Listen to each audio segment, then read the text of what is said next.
Análisis Mundial, el podcast del Observatorio de Asuntos Internacionales y la Escuela de Periodismo de la Universidad Finisterre.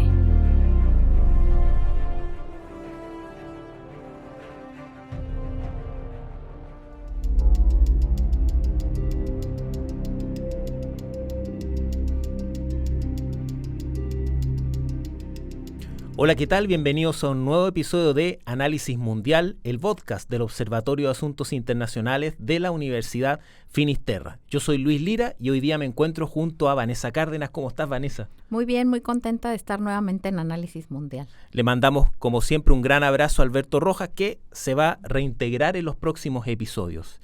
Y empecemos conversando sobre todo el presente en el Estrecho de Hormuz, donde todo apunta a que hay punto muerto. No hay acuerdo, no hay, si bien se prolongó el alto al fuego por parte de Donald Trump, no hay un avistamiento de un acuerdo definitivo. Ambas partes se encuentran un poco alejadas, ¿cierto?, a la espera de que se produzca una reunión en Islamabad, en Pakistán, en las próximas horas. Así es, un escenario de incertidumbre, un escenario de mucha tensión, pero que también nos indica que no hubo una hoja de ruta al planear este conflicto. Pareciera que se le está alargando de más a Donald Trump y que está buscando una narrativa en la cual aparezca como un triunfador frente a un Irán que ya el simple hecho de que este conflicto se haya alargado, de no haber dicho, más allá de la devastación física que tiene en el territorio y obviamente de los daños en la infraestructura y en la cúpula política, la duración y el tener a un Estados Unidos que no ha logrado una acción más fuerte en el territorio, ya es un triunfo para Irán. Entonces, este impas que estamos teniendo ahorita, el que Donald Trump haya tenido que ir alargando el cese al fuego, la tregua, nos habla también de un Irán que en un poder asimétrico ha sabido negociar sus cartas muy bien y que de pronto ha sabido entender la lógica de Donald Trump, que cuando él no controla los tiempos y cuando no obliga al discurso del enemigo a verse como un perdedor, se desespera. Y no se sabe mover en ese escenario donde no tiene la sartén por el mango de todos los futuros escenarios. Claro, y no solamente este prestigio de Donald Trump ha estado en entredicho, sino que también el del vicepresidente J.D. Vance, que estuvo a la cabeza de las primeras negociaciones en Pakistán. No se llevó un acuerdo, lo que también lo deja en entredicho. Hacer un aparataje para que el vicepresidente estadounidense, que es la autoridad más alta en reunirse con autoridades iraníes en muchísimos años, ¿cierto?, no llegar a un acuerdo, y que tuvo como respuesta la misma narrativa. Irán no tuvo la respuesta que nosotros esperábamos, pero claro, se busca un poco lavarse las manos frente a un proceso de un entrampamiento enorme que empieza el 28 de febrero. Se esperaba, ¿cierto?, una operación rápida. Era mucha ilusión el fin de semana y luego se fue prolongando a las semanas y ya estamos en el último plazo que dio Donald Trump, que el proceso iba a durar entre 6 y 8 semanas. De ahí viene también esta importancia de lograr un acuerdo, pero lo cierto es que ya vamos camino hacia los 2 meses del conflicto, todavía no hay una solución y todavía no se ha destrabado nada en el Estrecho de Hormuz. Así es, un Hormuz que además tiene al mundo en tensión, que nos afecta en el día a día a todos los ciudadanos. Sabemos que Hormuz es estratégico porque conecta prácticamente al Golfo Pérsico y a los principales países petroleros con el mundo, en el cual se ha dicho mucho, pasa el 20% del petróleo mundial y que ha sido prácticamente la hoja de ruta de este conflicto, cerrarlo o no cerrarlo. Hemos visto incluso en un mismo día la manifestación de abrirlo, de cerrarlo por parte de los dos países. Irán en las últimas horas ha dicho que ha logrado decomisar 2 embarcaciones, una libia, pero operada por una empresa griega, y la otra panameña, y que estas 2 han sido guiadas hasta las costas iraníes. Sin embargo, por ejemplo, los griegos ya desmintieron, dijeron que la embarcación tiene algunos daños, pero que no fue decomisada. Es información todavía que se está procesando, que no se sabe, pero en caso de que se confirmara el decomiso de estas navíos, sería el primero desde que inició la guerra. Es decir, habría como una escalada de tensión en el estrecho de Hormuz, que hasta el día de hoy ninguno de los dos ha logrado tener un total control. Cada uno juega sus cartas, irán tratando de también obtener por ahí recursos de las embarcaciones que pasan. Estados Unidos tratando de decirle a Irán que no tiene la soberanía de Hormuz, que él también puede cerrarlo, respondiendo a la mayor presión que ha hecho Irán, que es esta de cerrar el estrecho de Hormuz. Y lo cierto es que los plazos se alargan sin un deadline, sin una fecha de término, donde se empieza a cuestionar desde el inicio de la operación si en verdad era una amenaza Irán en su proyecto nuclear, un proyecto nuclear que Estados Unidos a mediados del 2025 con la operación Martillo de Medianoche había declarado que le habría hecho un daño enorme al proyecto nuclear, y después inicia esta operación diciendo que era una amenaza nuclear Irán. Y bueno, ahora también nos dejan pensando qué es lo que ocurrió con ese personaje que se especuló mucho si era el líder del parlamento con el que Estados Unidos iba muy avanzado en negociaciones. Ya se abandonó esa narrativa de que estaba negociando con alguien al interior del régimen, y se especulaba y se tenía muchas expectativas sobre la mediación de Pakistán y la reunión en Islamabad, donde, como decías, se mueve una gran comitiva estadounidense, se mueve J.D. Vance, porque recordemos que el caso Venezuela, Cuba, la figura más importante o la que más sonaba era Marco Rubio, que ambos compiten por ser el futuro candidato a de los republicanos a la presidencia de Estados Unidos. Y bueno, sale al ojo público J.D. Vance, quien además va ganando en las encuestas en esta carrera presidencial, y tienen un gran fracaso porque estuvieron menos de 24 horas y se pararon de la mesa de las negociaciones. Se especula que el punto neurálgico es el proyecto nuclear, que Estados Unidos quiere que quede reducido a cero el enriquecimiento de uranio, que se detenga totalmente el proyecto nuclear, y que Irán no está dispuesto, que quiere tener sí una disminución, pero no anularlo.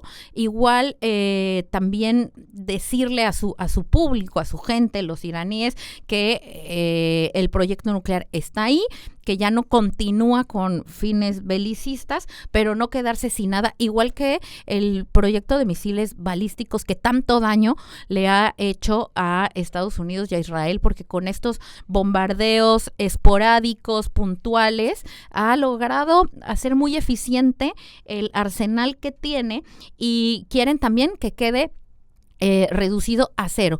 Y bueno, obviamente Irán no quiere, porque esto es lo que le permitiría defenderse. Entonces están, como tú decías, Luis, retomando tu palabra, entrampados en la negociación, queriendo negociar Estados Unidos para que no se prolongue más el conflicto, e Irán tratando de negociar una narrativa que no lo deje como un perdedor, sino como un ganador, y que no quede reducido a cero en los proyectos que tiene industriales y respecto a su seguridad. Claro, y recordemos que Irán tiene prácticamente cerrado el estrecho desde el 28 de febrero, y que luego de las negociaciones en Pakistán, que no hubo acuerdo, Estados Unidos inició también su propio bloqueo a las embarcaciones iraníes. Entonces hablamos de un doble tapón finalmente, porque se genera un poquito de confusión si está o no está en funcionamiento el estrecho, pero no.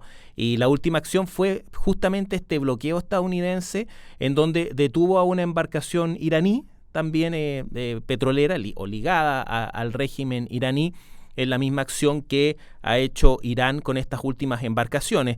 Solamente le han abierto el paso a embarcaciones de la India. Recordemos en los primeros días también una que otra embarcación china también, que es justamente un país que mira a la distancia este conflicto.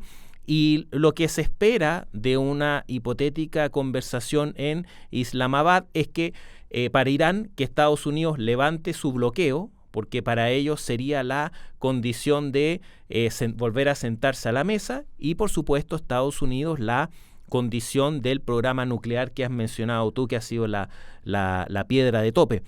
En este proceso, ¿cierto?, han quedado varios damnificados, no solamente en territorio iraní, sino que la respuesta del régimen ha sido hacia los aliados de Estados Unidos en la región. Entonces hemos visto ataques tanto en Omán, en Emiratos Árabes, Bahrein, Kuwait y también Arabia Saudita, justamente que no han querido involucrarse directamente, por lo tanto les favorece mucho este alto al fuego. Y si rotamos un poquito más el globo terráqueo, la Unión Europea, que ha sufrido con los precios, pero que no ha respondido a la invitación de Trump a participar, ¿cierto? Ahí muchos críticos decían, Trump pateó el avispero y ahora está pidiendo ayuda, y tanto países como Francia, Alemania, Reino Unido, miembros de la OTAN, no acogieron el llamado o miraron hacia otro lado. Y también, ¿cierto?, uno de los ganadores ha sido Vladimir Putin, que ha visto cómo se han ido levantando sanciones para poder comprar el petróleo ruso y así paliar un poco el aumento del precio, ya que Rusia empezó este año con una crisis económica importante, lo que parecía ser un hándicap para llevar a Putin a una mesa de alto al fuego en la guerra en Ucrania, pero esto también le ha dado más oxígeno y un segundo aire. Entonces vemos cómo esta negociación que parte en el estrecho de Hormuz, que se encuentra entrampada, también ha tenido su reacción a nivel continental y a nivel mundial. Así es, porque como tú bien dices, Luis, ha tensionado las relaciones no solamente en la región, sino al interior de la OTAN, al grado de llegar Donald Trump a decir que se quería retirar de la OTAN. Algo que se ve difícil por el procedimiento que habría que seguir y porque la OTAN es Estados Unidos, claro, ¿no? Pero ha puesto a prueba las alianzas y creo que esto es bien interesante analizarlo, cómo la alianza europea con Estados Unidos está totalmente desdibujada, es muy frágil y cómo los europeos saben que tienen que independizarse en términos de su seguridad de un Estados Unidos al que le cerraron las bases, Giorgia Meloni, ¿no? Pedro Sánchez, y que esto también le llama la atención a Donald Trump, pero también a la misma Europa, que ve cómo mientras se configuran los apoyos en este conflicto en Irán, ve a una Rusia que, como tú decías, va a salir favorecida del conflicto en Irán. Ha podido realizar bombardeos muy intensos en Ucrania, que han pasado a un segundo término porque los ojos del mundo están en Irán, y ha podido ir reacomodando ciertas fichas que ponen en la alerta a Europa de una posible guerra o de la amenaza creciente que va a ser Rusia para finales de esta década. Estamos hablando para el 29, para el 2030, que son de las cuestiones que va a tener que ver Estados Unidos más allá del corto plazo de qué ocurre con Irán y de las elecciones en Estados Unidos, que lo hemos mencionado mucho en este espacio. Donald Trump es el menos favorecido mientras se alargue este conflicto, porque su base MAGA le está recriminando haberse metido a un conflicto donde el mismo jefe de la cartera antiterrorismo dijo que no era verdad, que no era una gran amenaza Irán, y donde él prometió no estarse metiendo en conflictos que no le correspondían a Estados Unidos, y además con un votante estadounidense que siente que este conflicto le está robando cámara a la prioridad, que son los asuntos económicos domésticos, y que más allá de mejorar la cuestionada calidad de vida que hoy tienen los estadounidenses, ellos están teniendo que pagar y empeorar la crisis económica que está generando este conflicto. Exactamente, y también hay un conflicto adicional que ha sido la reactivación de Hezbollah por su apoyo precisamente a Irán y los distintos ataques que ha tenido con el ejército israelí. Las últimas informaciones hablan de una negociación entre el gobierno del Líbano y el gobierno israelí. Sin embargo, se sabe que la fuerza más grande ahí es Hezbollah. O sea, si no se sienta a Hezbollah en la mesa, lo que es poco probable, ¿cierto?, es muy complicado llevar un acuerdo que sea duradero, ya que También Israel ha instalado una franja de 10 kilómetros en la frontera, lo que ha movido también refugiados en una línea incluso que se extiende hasta el océano y que durante los últimos días no parecía detenerse por la parte israelí. Entonces hay que hacer seguimiento de las próximas negociaciones, ver de qué manera se concreta un próximo diálogo en Pakistán y sobre todo si se puede lograr un alto al fuego definitivo o si sigue, ¿cierto?, en los próximos meses. Pero quedémonos también en Estados Unidos, porque vemos la guerra y también hablemos un poco de cooperación, ¿cierto? Justo hacia la otra parte del estudio siempre del poder acá en las relaciones internacionales. Y justamente Naciones Unidas, un órgano sumamente criticado en los últimos años, pero que tiene muy importantes iniciativas de trabajo, está recibiendo, ¿cierto?, las propuestas de los candidatos a secretario general, cargo que se va a confirmar a fines de año, pero que durante estos días, ¿cierto?, se realizan las presentaciones de estos candidatos ante la Asamblea General. Así es, ante un Naciones Unidas muy complicado, en un momento en que se ha cuestionado mucho, pues la falta de poder que tiene en los estados para superar los conflictos internacionales. O sea, Naciones Unidas surge como una necesidad de cooperación, de multilateralismo y de resolución pacífica de controversias. Y hemos visto tanto con Ucrania, ahora con el conflicto también en Irán, que Naciones Unidas prácticamente lo único que hace son declaraciones que no tienen ningún poder ni coercitivo ni de obligatoriedad para los miembros, porque hacen prácticamente lo que ellos creen y quieren de acuerdo a sus intereses. Y también muchas críticas por estos 5 miembros permanentes de Naciones Unidas, donde requiere ya que haya presencia de otras latitudes, por ejemplo, Latinoamérica. Y aunque la Secretaría General no está escrito, eso hay que decirlo, no hay ninguna norma ni ningún artículo que implique que se debe de ir rotando en regiones, porque se habla mucho de que le toca a Latinoamérica. Bueno, ese es algo no escrito, pero puede no ser así porque no estaría rompiendo tampoco ninguna regla ya establecida. Sin embargo, entre todos estos cuestionamientos, pues tenemos 4 candidatos principales, porque hay que decirlo, aunque ya están compareciendo a partir de este martes los diferentes candidatos a la Secretaría General, se puede agregar alguno más. Esta comparecencia se hace ante la Asamblea General, es decir, ante la representación de los 193 países que componen las Naciones Unidas, y se les hace una serie de preguntas. De estos 4 candidatos tenemos 3 que vienen de América Latina, 2 que son mujeres y otro de África. Exacto. Entonces, están repartidos los apoyos, las grandes potencias, porque al final quienes deciden después de estas comparecencias son los miembros del Consejo de Seguridad, que pueden vetar algún candidato y que después proponen uno, el cual llevan a la votación. Y en estas comparecencias que inician el martes, se presentó como la primera candidata en orden Michelle Bachelet, una candidata fuerte, mujer, porque también se habla de que ya toca que sea una mujer latinoamericana con mucha experiencia en términos de gobernanza por sus 2 periodos presidenciales en Chile, por sus funciones como alta comisionada de los derechos humanos en ONU Mujeres. Entonces, es una candidatura que apunta al multilateralismo, a la equidad, a los derechos humanos, y que cuenta con el apoyo del mundo progresista latinoamericano, no de su país, pero esto tampoco es necesario, pero sí están muy presentes en esta postulación México con la presidenta Claudia Sheinbaum y Brasil con el presidente Luis Ignacio Lula da Silva. Y por otro lado también le tocó al argentino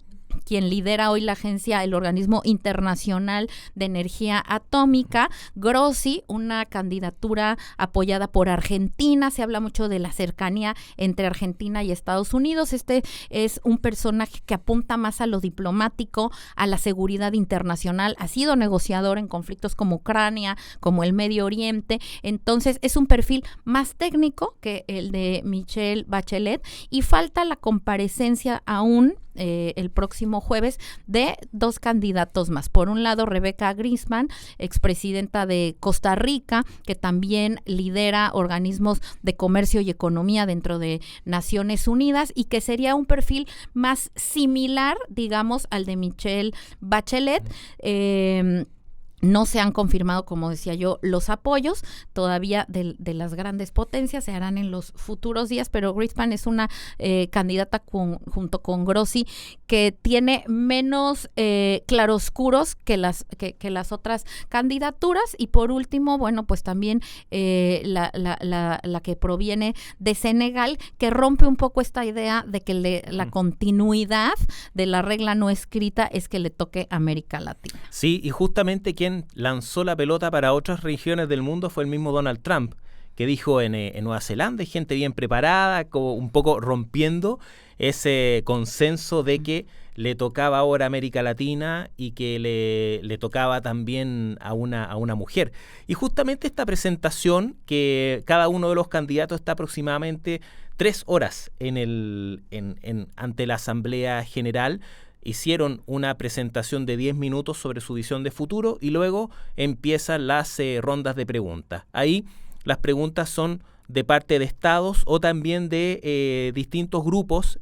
Fue muy llamativo la pregunta de un grupo llamado el G4, que estaba constituido por Alemania, Japón, India y Brasil, sobre la renovación del Consejo de Seguridad, que precisamente son países que siempre han sonado como hipotéticos miembros permanentes en caso de una reforma del Consejo de Seguridad, ya que los países con veto en el fondo son los ganadores de la Segunda Guerra Mundial y el mundo ha cambiado, se ha desarrollado de distinta manera, ¿cierto? Hay otros países que piden tener voz y voto a nivel de Consejo de Seguridad como único organismo que en la teoría puede autorizar el poder coercitivo en el mundo en este momento. Por lo tanto, es un rol muy delicado, pero donde más llama la atención, ¿cierto?, en sus mecanismos de veto que utilizan, ¿cierto?, para un aterrizaje más político de sus cosas. Entonces, vemos también de cómo se comportan estos candidatos ante las determinadas respuestas y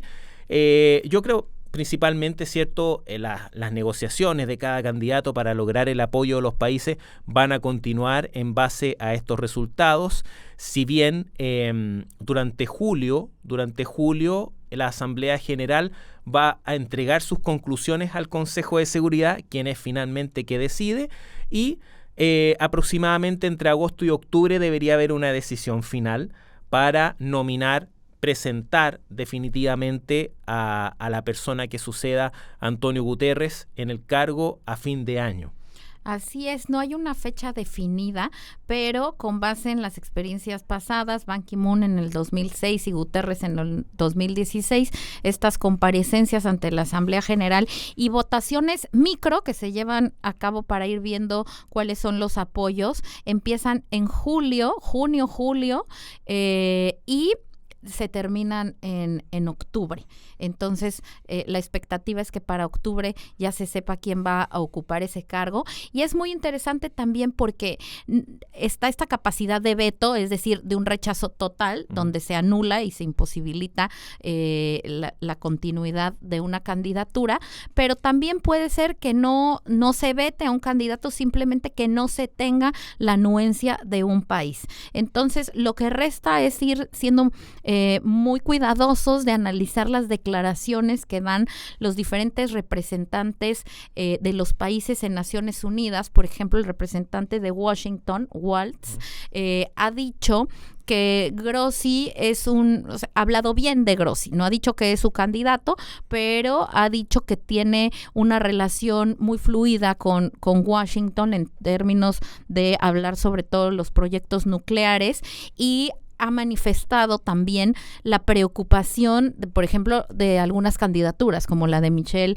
Bachelet, ya que los republicanos estadounidenses hicieron un escrito donde hablaban de que era una candidatura que les preocupaba por no haber sancionado de manera más fuerte la masacre de los uigures, como ellos le llaman, en China. Entonces, es una época en que hay que ir a los detalles de qué están diciendo, sobre todo el Senado, que tiene mucho más peso en los países, en los temas de política exterior y los temas internacionales, y también los representantes ante Naciones Unidas, porque van dando luces de hacia dónde se van a mover estos apoyos. Claro, y en términos generales la visión de los candidatos fue mucho a la figura del secretario general como líder relevante, ¿cierto? Porque parece la Secretaría General y la institución han sido muy cuestionadas en un mundo donde no se ha podido mantener la paz o no ha podido llegar a acuerdos para evitar distintos conflictos. Y hablan de la relevancia del cargo como un líder que puede conversar con los mandatarios del mundo, fortalecerlo para llegar a acuerdos y retomar esa senda del trabajo. Y sin meternos en temas puntuales, ¿cierto? Justamente Michelle Bachelet, una de sus propuestas era que la figura del secretario general tenía que estar en terreno en las situaciones de conflicto. O sea, plantear donde Naciones Unidas esté operando, donde tenga una misión, ahí debe estar presente el secretario general en terreno, como figura relevante y representación, un poco más orientado a temas de servicio más que de autoridad. Un poco sacar esta figura estática que uno tiene presente en Nueva York y llevarla a los lugares donde se están desarrollando los conflictos. Así es, porque se ve como una figura estática, pero también paralizada. Realmente en los últimos conflictos, las declaraciones del secretario general de las Naciones Unidas pasan inadvertidas. O sea, no tienen ni el interés a nivel internacional, ni el peso suficiente para mover el péndulo en estos conflictos. Entonces va a ser una candidatura especialmente difícil en su llegada a la Secretaría General, porque el orden después de la Segunda Guerra Mundial, el multilateralismo, se habla de que está acabando y el gran representante de ese orden multilateral es las Naciones Unidas. Entonces, le va a tocar recobrar esa fuerza o, como tú decías bien, también puede ser transformarla, más allá de una figura de autoridad que no lo es, y en lugar de seguir buscando parecer algo que no tiene consistencia más allá del discurso, es ser una figura más activa en terreno, ¿no? O sea, que su función sea otra y cambiar los ojos del mundo hacia esa figura. Lo que sí es que si no se tocan o se retoman los temas de la ampliación del Consejo de Seguridad y del poder de veto, que es lo que paraliza cuando tenemos ahí países como China, Rusia y Estados Unidos, donde nunca están de acuerdo en los grandes temas de conflictos internacionales, si ese tema no se toca, no se avanza, pues vamos a seguir viendo un Naciones Unidas con muy poco poder de acción y que va a incrementar los cuestionamientos y que en un momento dado podría quedar totalmente de lado de este nuevo orden que se está reconfigurando a nivel internacional. Así es, por lo tanto, se vienen importantes días para la guerra y la cooperación internacional y estaremos haciendo seguimiento de toda esa información en los próximos episodios de Análisis Mundial. Vanessa, aprovecho de darte las gracias y, como siempre, ¿cierto?, dejamos invitado a nuestros auditores a revisar los episodios anteriores y a estar atentos a las actividades del Observatorio de Asuntos Internacionales. Un gran abrazo y nos vemos el próximo episodio. Que tengan un excelente día. Análisis Mundial, el podcast del Observatorio de Asuntos Internacionales y la Escuela de Periodismo de la Universidad Finisterre. Síguenos en Instagram como Obsinterfinis.